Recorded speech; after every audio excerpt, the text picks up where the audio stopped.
Aku masih ingat jelas musim semi itu. Kami duduk berdua di bawah pohon sakura yang tumbuh di halaman belakang sekolah, di sudut yang jarang dilalui orang. Saat kelopak-kelopak merah muda jatuh ke rambutku, dia merapikannya dengan lembut dan berkata, "Pelan, kalau nanti aku Jeti Sheo, aku mau kamu tetap Jeti bagian dari hidupku."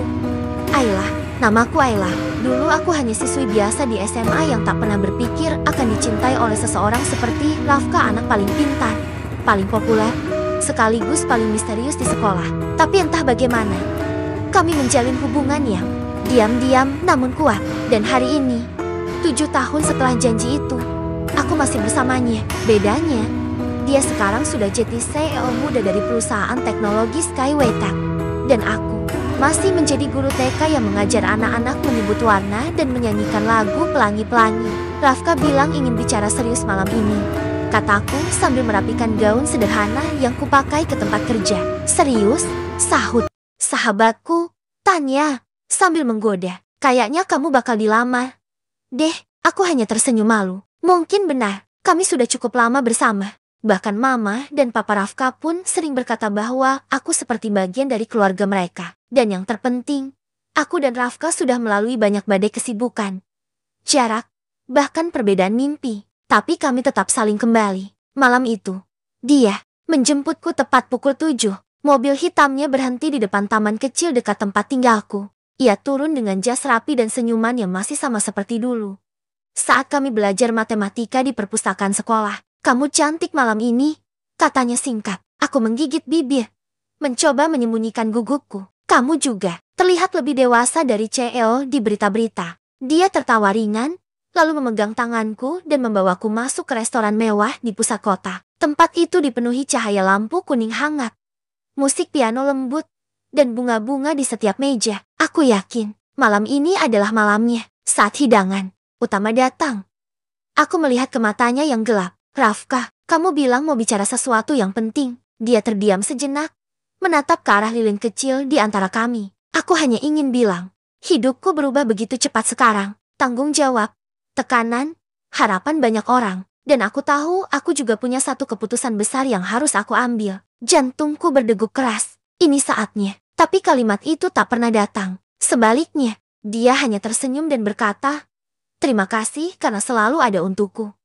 "Ayla, aku nggak akan sampai di titik ini tanpa kamu." Aku mengangguk, menyembunyikan kekecewaan di balik senyum yang dipaksakan. Mungkin dia hanya menunda. Mungkin dia sedang menyiapkan kejutan lain. Aku tak tahu. Tapi yang ku tahu, malam itu, pohon sakura dalam ingatanku perlahan luruh. Tapi yang ku tahu, malam itu, pohon sakura dalam ingatanku perlahan luruh. Dan pagi harinya, sebuah pesan dari mama mengguncang segalanya. "Kak Aruna pulang hari ini. Jemput dia di bandara ya." "Ayla, mama nggak bisa karena harus ke rumah sakit Om Anto." "Aruna, kakakku." Aku bahkan sempat lupa seperti apa wajahnya sekarang. 5 tahun lalu, dia berangkat ke Seoul untuk kuliah dan bekerja. Kami kehilangan kontak. Dan sejak itu dia tak pernah benar-benar kembali. Tidak saat aku lulus kuliah. Tidak saat papa sakit. Bahkan tidak saat aku di wisuda. Dia seperti bayangan masa lalu yang sengaja menjauh. Tapi kini dia kembali. Dengan setelan putih elegan dan rambut panjang yang bergelombang sempurna, Aruna turun dari pesawat dengan langkah ringan. Dia tampak seperti selebritas percaya diri, anggun, dan asing. Ya Tuhan, Ayla, dia memelukku dengan semangat yang agak terlalu dramatis untuk seseorang yang tak pernah mengirim satupun surat atau pesan dalam 5 tahun terakhir. Aku memaksakan senyum. "Selamat datang kembali, Kak." Di perjalanan pulang, dia banyak bercerita tentang pekerjaannya di Seoul, pergaulan elitnya, dan betapa banyak pria mengejarnya di sana. Aku hanya mendengarkan, kadang menanggapi dengan tawa kecil, meski dalam hati terasa aneh. "Ayla, kamu sekarang ngapain aja?" tanyanya tiba-tiba. "Aku jadi guru TK." "Guru TK?" Dia tertawa kecil. "Kamu memang selalu suka dunia imut. Terus, kamu pacaran sama siapa sekarang?" Aku sempat ragu menjawab. Tapi akhirnya aku jawab pelan. "Namanya Rafka. Kita pacaran sejak SMA." "Oh," senyumnya melengkung. "Kamu serius banget?" "Ya, sudah lama juga ya." Aku hanya mengangguk. Dan di malam yang sama, saat keluarga menyambut kepulangan Aruna dengan makan malam kecil, Rafka datang. Dia memang sudah janji ingin mampir dan membawakan oleh-oleh dari acara perusahaannya kemarin. Saat pintu dibuka dan Rafka berdiri di sana dengan senyumnya yang hangat, Aruna menoleh, dan dunia seolah berhenti. Mata mereka saling menatap terlalu lama, terlalu dalam. Aku melihatnya. Tatapan itu bukan tatapan dua orang asing, bukan juga sekadar kesan pertama, tapi tatapan yang membuatku bertanya dalam hati. Apakah mereka pernah saling kenal sebelumnya? Dan untuk pertama kalinya, aku merasa seperti tamu di antara dua orang yang mulai menulis cerita yang bukan milikku. Tapi aku berusaha menyangkal semuanya, menolak membiarkan pikiranku liar, menolak percaya bahwa tatapan Rafka pada Aruna berbeda dari biasanya. Aku memaksa diriku percaya itu hanya perasaanku saja. Mungkin karena Aruna baru kembali. Mungkin karena Rafka sekadar kagum melihat wanita yang punya aura seperti bintang Korea itu. Tapi tetap saja, malam itu aku sulit tidur. Keesokan harinya, Rafka mengajakku makan malam. Katanya, dia ingin membicarakan hal penting yang tertunda. Hatiku langsung berdebar. Apakah ini waktunya? Apakah dia akan benar-benar melamarku malam ini? Aku mengenakan gaun biru muda warna favorit Rafka dan memoles bibirku dengan lipstik yang selalu dia puji. Sepanjang perjalanan, aku tak bisa berhenti membayangkan momen saat dia membuka kotak cincin dan berlutut di hadapanku. Dan tempat yang dia pilih begitu romantis. Sebuah rooftop cafe di tengah kota, penuh lampu gantung berkilauan dan suara saksofon lembut di latar belakang. Saat kami duduk, pelayan membawakan hidangan spesial dan segelas minuman hangat. Semuanya terasa sempurna. Rafka, bisikku sambil tersenyum gugup, kamu kelihatan serius malam ini. Dia menatapku dalam-dalam, lalu mengambil napas panjang. Iya, karena aku ingin kamu tahu, aku akan segera membuat keputusan besar dalam hidupku. Hatiku mencelos. Sekarang, ini saatnya, dan aku mau kamu datang ke makan malam keluarga minggu depan. Aku mengerutkan dahi. Makan malam keluarga. Dia tersenyum samar. Iya, Mama dan Papa mengundang semua anggota keluarga dekat. Akan ada pengumuman penting.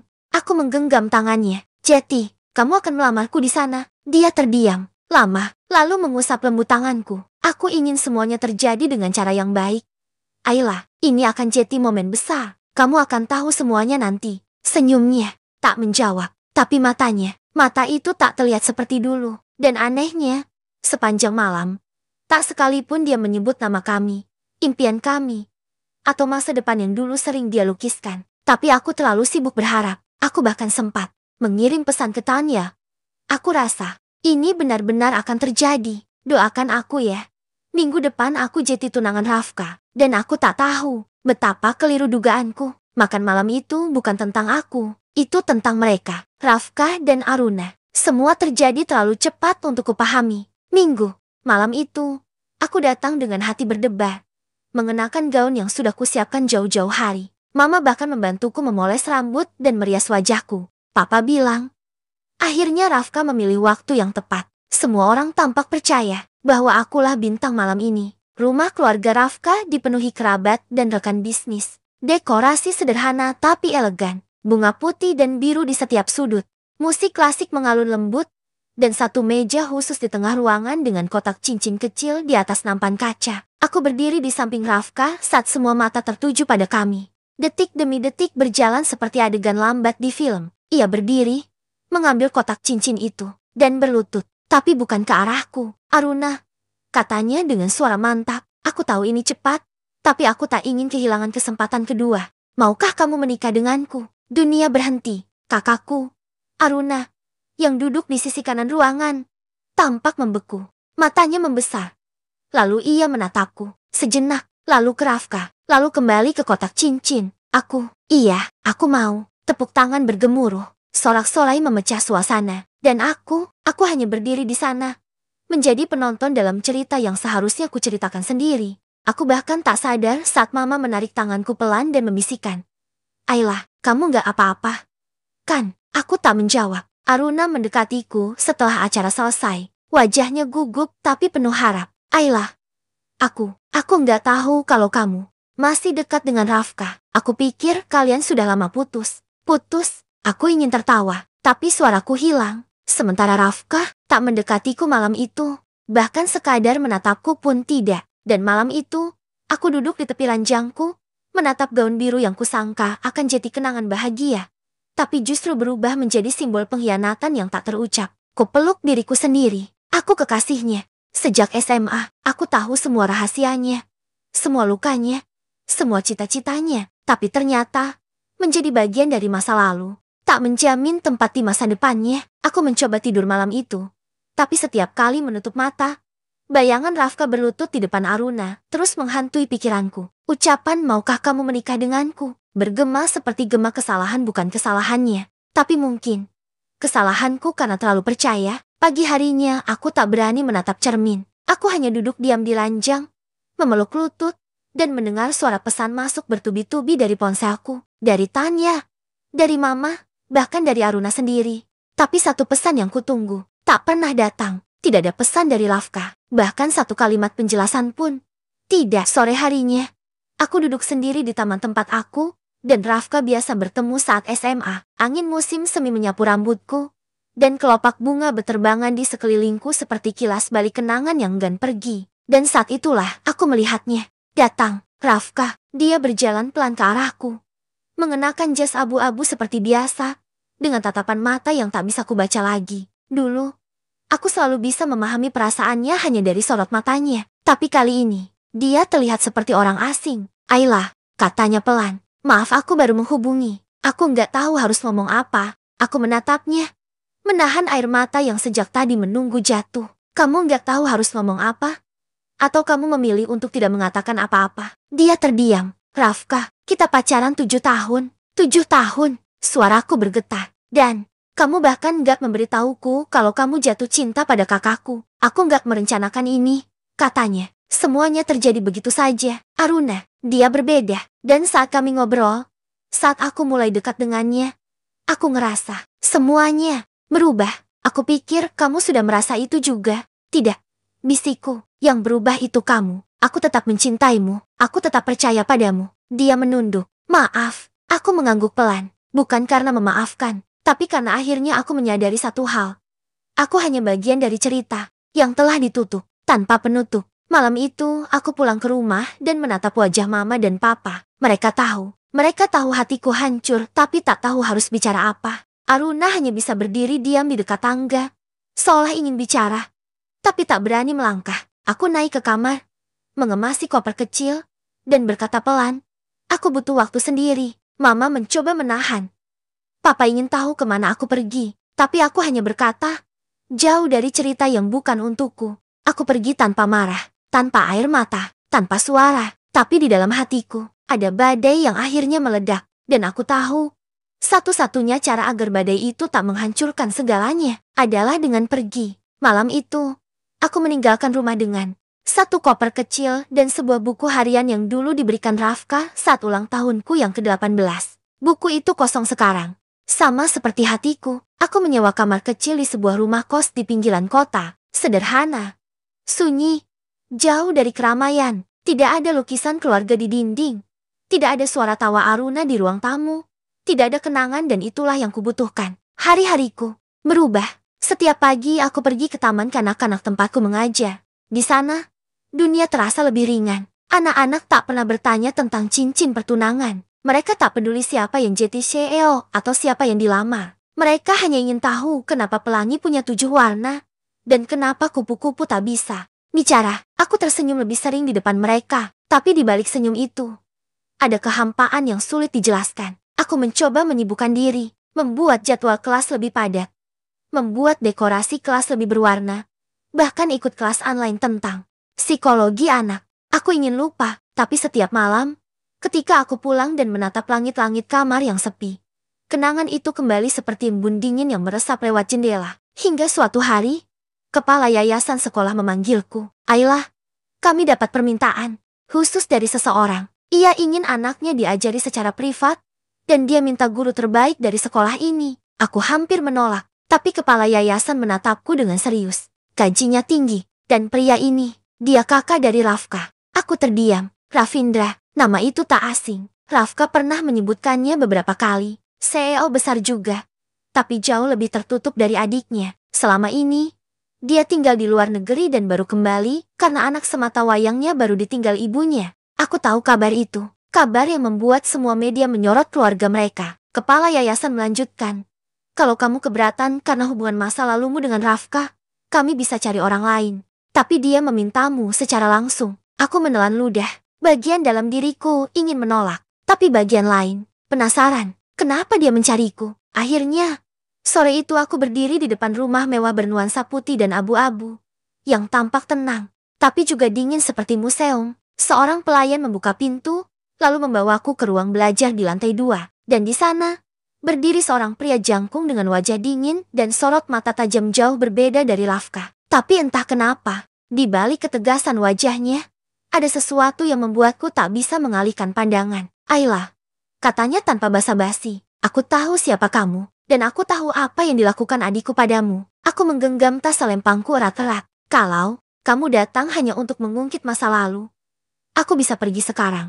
Ucapku berusaha tenang, tapi dia menggeleng. Aku tidak tertarik pada masa lalu, aku tertarik pada masa depan, dan aku rasa kamu adalah bagian penting dalam rencana yang akan mengubahnya. Aku memandangnya, mencoba membaca maksud dari kalimat yang terdengar terlalu strategis dan terlalu pribadi. Maaf, tanyaku pelan, masih berdiri di tempat. Ravindra berjalan mendekat, langkahnya mantap, rapi, seperti pria yang tak pernah mengambil keputusan tanpa pertimbangan. Ia mengambil map dari meja dan menyerahkannya padaku. Ini bukan sekadar tawaran mengajar. Aku ingin kamu jadi guru privat untuk anakku, Kaira. Tapi, lebih dari itu, aku ingin kamu membantuku menghentikan sesuatu yang seharusnya tidak terjadi.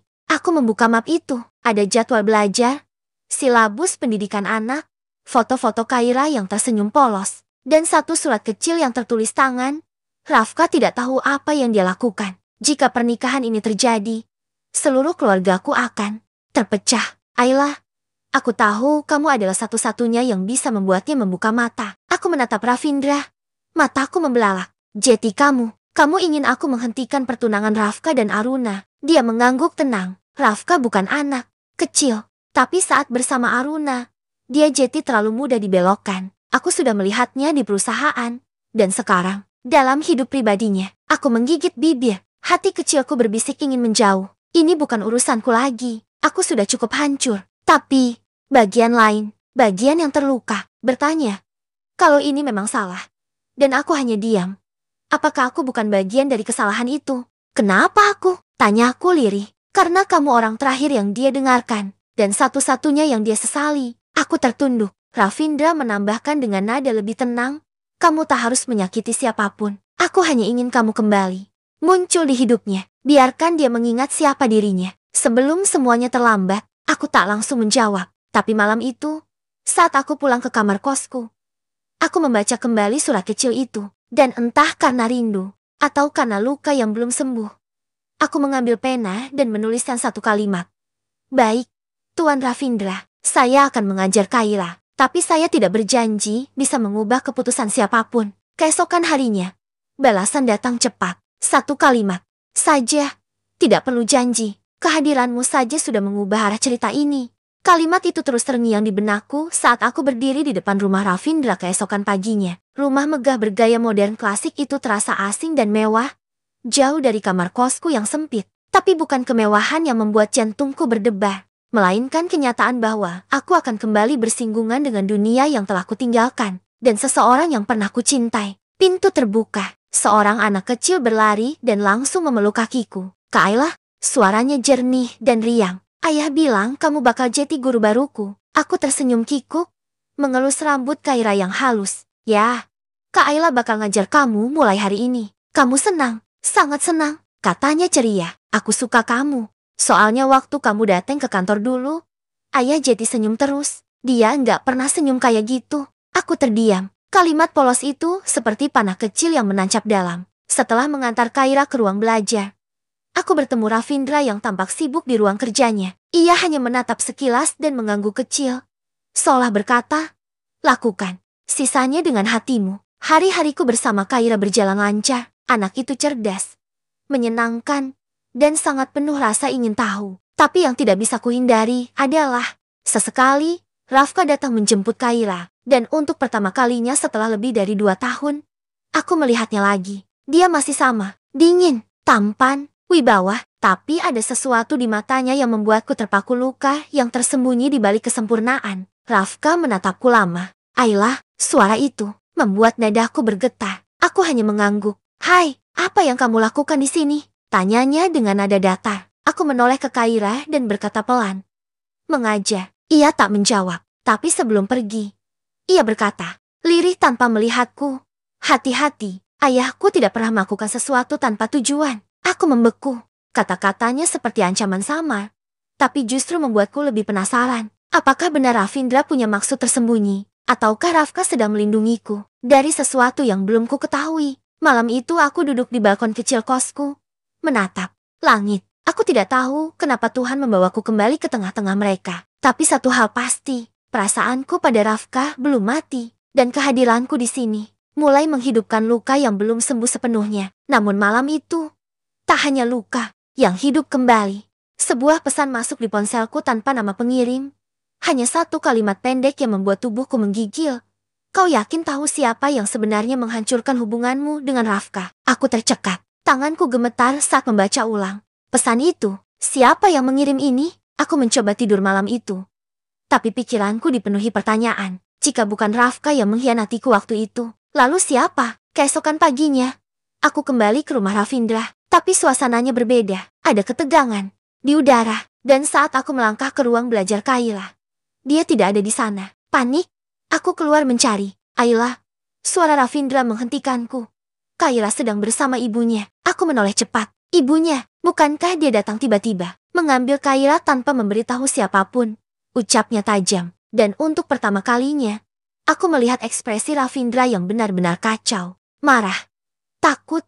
Dan hancur. Aku harus menemukannya. Katanya lirih. Aku menatapnya. Ragu untuk bicara. Tapi mulutku bergerak lebih dulu. Aku ikut. Kami menyusuri beberapa tempat. Bertanya ke pengasuh lama. Hingga akhirnya Ravindra menghentikan mobilnya di sebuah apartemen tua di pinggiran kota. Di sana, seorang wanita berwajah cantik tapi penuh kelelahan membuka pintu. Wajahnya langsung berubah saat melihat Ravindra. Dan sebelum Ravindra sempat bicara, wanita itu menatapku tajam. Jeti ini wanita yang kamu sembunyikan sekarang, katanya sinis. Aku terdiam. Tapi Ravindra melangkah maju. Ini Ayla, guru Kaira. Bukan urusanmu. Wanita itu tertawa dingin. Bukan urusanku. Lalu kalau aku bilang, dialah alasan pernikahan anakmu batal 2 tahun lalu, masih bukan urusanku juga. Aku membeku. Apa maksudmu? Ravindra menatap tajam. Dia tersenyum sinis. Dialah yang diberi uang oleh ibumu untuk pergi dari hidup Rafka. Dan Ayla menerimanya.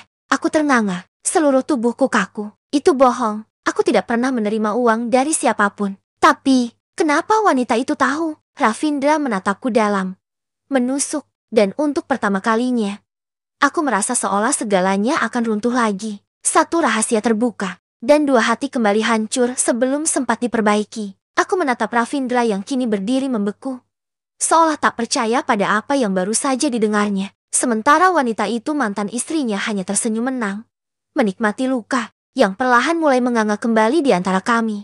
Ayla, suara Ravindra akhirnya pecah. Lirih namun penuh luka. Apa yang dia katakan? Benar, aku menggeleng cepat. Tidak, aku tidak pernah menerima uang dari siapapun. Aku memang pergi dari hidup Rafka. Tapi bukan karena uang. Apalagi dari ibumu. Aku pergi karena aku disudutkan. Air mataku mulai jatuh tanpa bisa kutahan. Ingatan malam itu kembali menyerbu malam ketika seorang wanita tua berpakaian mewah datang ke kontrakanku, melemparkan secarik amplop ke meja, dan berkata, kalau kau punya harga diri, kau akan menjauh dari cucuku. Kau tidak pantas. Tapi, aku tidak pernah membuka amplop itu. Aku tidak mengambil uang itu. Aku hanya menyerah. Rafka tidak pernah tahu. Tanya Ravindra pelan. Aku menggeleng lagi. Tidak, karena sehari setelah wanita itu datang, Rafka tiba-tiba hilang kabar. Dan aku kira, dia ikut menjauhiku karena permintaan keluarganya. Wanita di hadapan kami tertawa sinis. Ceka, romantis sekali. Tapi sayangnya, Ravindra, kau takkan pernah tahu mana yang jujur dan mana yang pandai bermain air mata. Ravindra melangkah pelan, berdiri tepat di depanku. Tatapan matanya mengunci mataku. Aku ingin percaya padamu, Ayla, tapi terlalu banyak hal yang tidak masuk akal. Dan kalimat itu menghantamku lebih keras daripada semua tuduhan tadi. Aku ingin menjelaskan. Aku ingin berteriak bahwa aku tak bersalah. Tapi suara hatiku lebih jujur. Aku memang pernah menyerah. Aku memang memilih pergi. Dan aku tak pernah memperjuangkannya kembali. Di tengah keheningan kami, suara kecil memecah suasana. Mama, aku ingin pulang. Itu suara Kaira. Dia berdiri di ambang pintu kamar, memeluk bonekanya erat-erat. Dengan mata yang sembab, Ravindra menoleh dan segera menghampirinya. Sayang, kamu baik-baik saja? Kaira mengangguk. Tapi, kenapa kalian semua marah-marah? Apa Ayla nggak boleh temani aku lagi? Pertanyaannya menusuk. Aku berusaha tersenyum. Meski hatiku remuk. Kaira, Ayla harus pergi sebentar? Ya, tapi Ayla janji akan kembali. Tapi saat aku berbalik pergi, langkahku tertahan. Ravindra memanggilku. Ayla, aku menoleh pelan. Dia menatapku dalam-dalam. Kalau kamu memang tidak bersalah, buktikan. Jangan pergi lagi sebelum menjelaskan segalanya. Aku hanya menatapnya dalam diam, karena yang lebih menyakitkan dari dituduh adalah diberi kesempatan untuk membuktikan sesuatu yang seharusnya tak perlu kubuktikan. Jika dia benar-benar mengenalku, itulah yang terlintas dalam benakku saat melangkah pergi meninggalkan rumah Ravindra. Kata-katanya terus terngiang, mengaduk emosi yang sejak lama ku pendam. Kalau kamu memang tidak bersalah, buktikan. Jangan pergi lagi sebelum menjelaskan segalanya. Tapi bagaimana aku bisa membuktikan sesuatu yang bahkan tidak ada jejaknya? Malam itu, aku duduk termenung di dalam kamar kontrakan kecilku yang kini terasa lebih sempit dari biasanya. Foto-foto masa SMA bersama Rafka, tiket konser pertama kami, dan secari kertas puisi yang dulu dia tulis untuk ulang tahunku. Semua masih kusimpan. Bodohnya aku. Bukan, ponselku tiba-tiba berdering. Nama yang tertera membuat jantungku berdegup kencang. Rafka, aku menjawab dengan suara bergetar. Halo, Ayla, bisa kita bertemu? Di cafe yang dulu sering kami datangi saat SMA. Aku menatap Rafka yang kini duduk di hadapanku, wajahnya tak lagi penuh kemarahan, tapi lebih pada kebingungan dan kesedihan. Kenapa baru sekarang kamu jelaskan semuanya? Tanyanya pelan. Aku menatapnya dalam, karena aku pikir kamu sudah tak peduli. Karena kamu menghilang setelah semua itu. Dia mengangguk pelan. Aku pergi ke luar negeri mendadak waktu itu. Ayla, papa kecelakaan. Mama yang mengurus semuanya. Aku kira kamu akan menunggu. Tapi saat aku pulang, kamu sudah menghilang dari hidupku. Aku tercekat. Kamu tidak tahu ibumu datang menemuiku. Rafka menatapku tajam. Apa maksudmu? Dan saat itulah aku menceritakan semuanya dari awal hingga akhir tentang wanita yang datang dengan amplop. Tentang semua kata-kata menyakitkan. Dan bagaimana aku memilih mundur demi harga diriku sendiri. Wajah Rafka memucat. Ayla, aku tidak tahu apa-apa. Aku sungguh tidak tahu. Hening menyelimuti kami. Sampai tiba-tiba, suara langkah kaki menghentikan segalanya. Ravindra berdiri di depan kami. Aku sudah cukup mendengar, katanya dingin. Aku berdiri tergesa. Ravindra, ini aku tahu siapa wanita yang datang ke rumahmu waktu itu. Itu bukan ibunya Rafka. Itu ibuku. Dunia seolah berhenti berputar. Rafka tampak kebingungan. Apa maksudmu? Ravindra menatap kami berdua penuh luka. Ibuku selalu ingin aku dan Ayla bersama. Dia tidak pernah menyetujui hubungan kalian. Jadi dia lakukan semuanya agar kalian hancur sebelum sempat tumbuh. Aku gemetar. Jadi, selama ini, Ravindra mengangguk. Kamu bukan cuma korban. Ayla, kalian berdua adalah korban. Air mataku tak bisa terbendung lagi. Tapi sebelum aku sempat berkata apapun, Ravindra melangkah pergi, meninggalkan kami dalam keheningan dan kenyataan yang terlalu pahit untuk ditelan. Dan dengan kalimat itu, Ravindra pergi, meninggalkan kami dalam pusaran kenyataan yang lebih pahit daripada dugaan siapapun. Aku masih terpaku di tempatku berdiri. Sementara Rafka meremas rambutnya sendiri, wajahnya menunjukkan keterkejutan sekaligus kemarahan. Bagaimana bisa ibunya Ravindra melakukan semua ini? Aku tidak menjawab. Di dalam diriku, ada badai yang tak bisa kujelaskan dengan kata-kata. Kenyataan bahwa semua luka, salah paham, dan perpisahan kami dulu ternyata dirancang oleh seseorang yang kini memanggilku menantu. Keesokan harinya, aku memberanikan diri datang ke rumah Ravindra. Namun kali ini bukan sebagai asistennya, bukan juga sebagai kekasihnya, melainkan sebagai seseorang yang haus akan kejujuran. Aku disambut langsung oleh ibunya Nay, Ayu Darmawan. Wanita yang selama ini tampak ramah, keibuan, dan penuh wibawa. Tapi sekarang, semua itu terlihat seperti topeng yang perlahan mulai retak. Ayla, ucapnya tenang. Masuklah. Aku duduk tegak, mencoba mengendalikan tanganku yang mulai berkeringat. Kenapa Anda lakukan itu pada kami? Pada saya dan Rafka? Tanyaku langsung. Dia menatapku dalam. Karena kamu terlalu berharga untuk disia-siakan oleh orang yang tidak mengerti nilaimu. Dan Rafka adalah masa lalu. Aku hanya ingin kamu melihat ke depan. Dengan Ravindra, aku menggeleng, suara tercekat. Tapi Anda menghancurkan masa muda saya. Anda mengatur hidup saya, seolah saya tidak bisa memilih untuk diri saya sendiri. Dia menghela napas. Kamu tidak tahu siapa Ravindra sebenarnya. Ayla, aku lakukan semua ini karena tidak ada alasan yang cukup untuk menyakiti orang lain dengan cara seperti itu. Potongku, untuk pertama kalinya bersuara lantang di hadapan wanita yang dulu membuatku gemetar. Suara langkah tergesa menyela ketegangan kami. Ravindra muncul, berdiri di ambang pintu, wajahnya dingin. Ibu tidak berhak mengatur hidupku, atau hidup Ayla. Katanya tajam, aku lakukan semua ini untukmu. Nak, sahut Nai. Ayu, tidak, ibu melakukannya untuk menjaga citra keluarga. Menjaga warisan, menjaga kendali.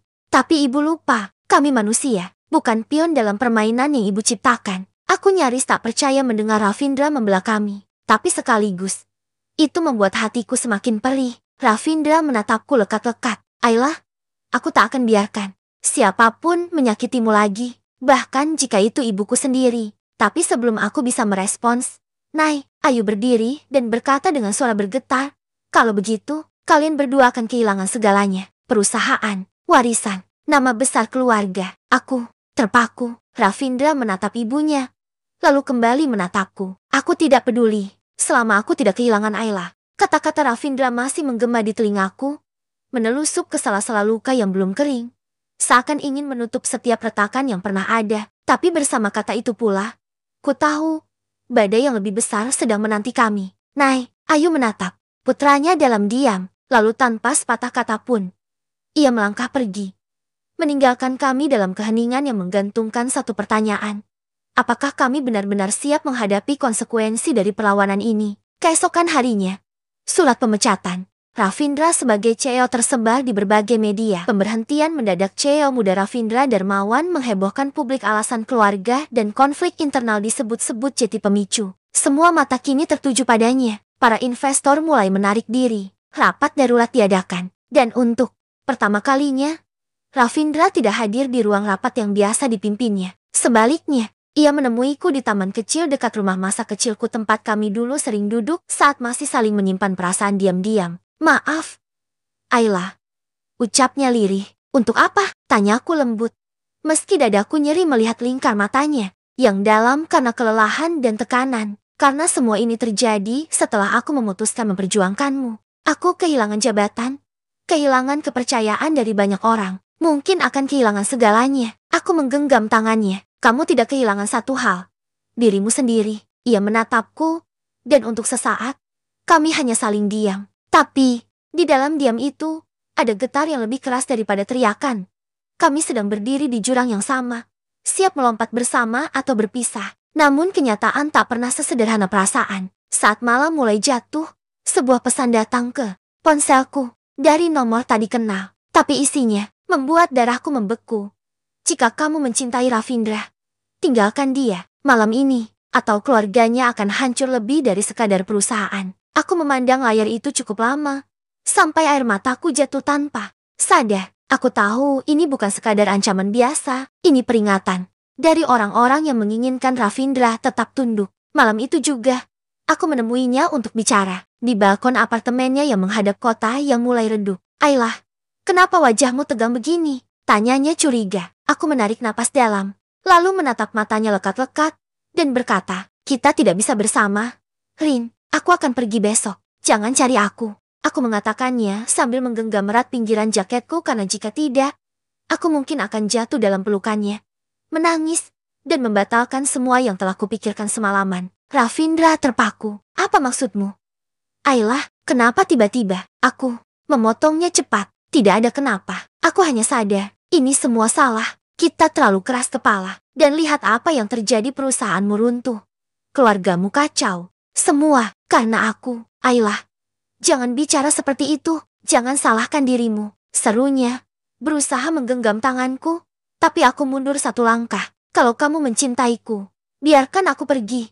Kataku parau, menahan air mata yang sudah sampai di ujung. Malam itu aku tak bisa tidur. Koper sudah kupersiapkan. Tiket kereta pagi sudah di tangan.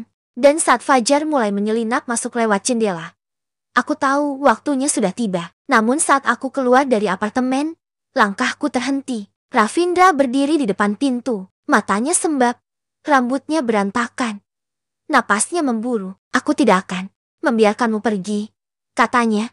Tegas tapi gemetar. Rin, tolong, bisikku lirih. Tidak, kau pikir dengan menghilang kamu menyelamatkan hidupku? Justru kamu menghancurkannya. Ayla, kamu bukan beban, kamu pelita. Satu-satunya alasan aku masih berdiri saat semua ingin aku jatuh.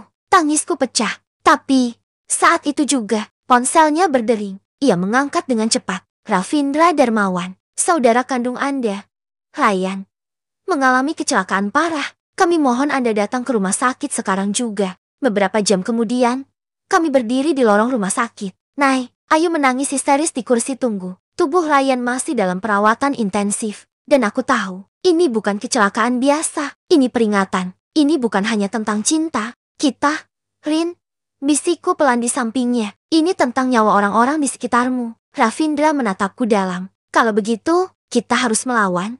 Ayla, bukan menyerah. Kata-kata Ravindra masih menggema dalam kepalaku saat kami berdiri. Berdua di depan ruang ICU tempat Ryan dilawat. Aku memalingkan wajahku, menahan napas yang sesak. Lawan siapa? Rin, takdir, keluargamu, dunia yang sejak awal menolak kita. Ia menggenggam tanganku dengan gemetar. Lawan rasa takut dalam diri kita sendiri. Namun sebelum aku sempat membalas, dokter keluar dari ruang ICU dengan ekspresi berat. Ryan berhasil melewati masa kritis. Tapi dia memanggil nama Anda sejak tadi. Tuan Ravindra, kami masuk. Ryan lemah, tapi tersenyum saat melihat kami. Akhirnya kalian jujur soal perasaan kalian, katanya pelan. Aku tahu, kalian berdua saling mencintai. Ia menoleh ke arahku. Jangan tinggalkan kakakku lagi. Kak Ayla, jangan biarkan dia jadi orang dingin seperti dulu. Air mataku tak bisa dibendung. Tapi, keluargamu, tunangannya, ibumu, semua tidak merestui. Ryan tersenyum lemah. Cinta bukan sesuatu yang butuh restu dari dunia, tapi kekuatan untuk bertahan saat dunia tak mengerti. Beberapa hari kemudian, Nay, Ayu datang menemuiku. Untuk pertama kalinya, ia menatapku tanpa kemarahan. Aku dulu menantang dunia demi cinta pada ayah mereka. Tapi aku kalah karena aku takut.